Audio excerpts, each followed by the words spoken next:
ఏదైతే 2019లో మనం అధికారం కోల్పోయినప్పటికీ నియోజకవర్గంలో అభివృద్ధి కార్యక్రమాలు ఎక్కడున్నాయో అక్కడ మించిన తప్పించి లాస్ట్ 5 సంవత్సరాల్లో ఒక కొబ్బరికాయ కొట్టిన పాపాను కూడా పోలే. మళ్ళా తిరిగి 2024లో మీ అందరి అభిమానంతో ఎమ్మెల్యేగా మంత్రిగా అయిన తర్వాత తిరిగి నియోజకవర్గంలో అభివృద్ధి కార్యక్రమాలు అన్ని కూడా చేసుకోవడం జరిగింది. ఆ జల్లూరు బ్రిడ్జ్ మన ఎంపీ గారి సహాయ సహకారాలతో, చంద్రబాబు నాయుడు గారి సహాయ సహకారాలతో మన జల్లూరు బ్రిడ్జ్ పూర్తి చేసుకోవడం జరిగింది.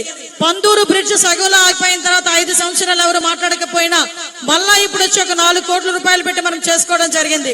మనకు అడ్డు రోడ్ నుంచి నర్సీపట్నం వెళ్లే రోడ్డు సుమారు 20 కోట్ల రూపాయలు పెట్టి శాంక్షన్ అయింది, శంకుస్థాపన కూడా జరిగింది. వర్క్ లేట్ అవుతుంటే మళ్ళా కలెక్టర్ గారితో చెప్పి ఆ వర్క్ కూడా చేసే పరిస్థితి కనిపించింది. మీ అందరికీ తెలుసు, నేను ఎన్నికల హామీలో భాగంగా 20,000 మందికి ఉద్యోగాలు కంపల్సరీగా చెప్తారని నేను ఊరూరా వెళ్ళినప్పుడు చాలా మంది ఆడవాళ్ళు నా దగ్గరికి వచ్చి, అమ్మ నా బిడ్డకి ఉద్యోగం ఇవ్వు చాలు, మాకు ఇంకేమీ అక్కర్లేదు, చదువుకొని ఇంట్లో పిల్లలు ఉద్యోగాలు లేకుండా ఉన్నారని చెప్పిన తర్వాత డెఫినెట్ గా ఇవ్వాలి అని చెప్పి ఆ రోజు 20,000 మందికి ఉద్యోగాలకి టార్గెట్ పెడితే గౌరవ చంద్రబాబు నాయుడు గారి దయ వల్ల ఈ రోజు మన నియోజకవర్గంలోనే దగ్గర 1,00,000 ఉద్యోగాలు ఇవ్వడానికి సరిపడా పరిశ్రమలన్నీ ఇక్కడికి రాబోతున్నందుకు మీ అందరినీ కూడా మనందరం కూడా ధన్యవాదాలు తెలియజేయాలి గౌరవ చంద్రబాబు నాయుడు గారికి.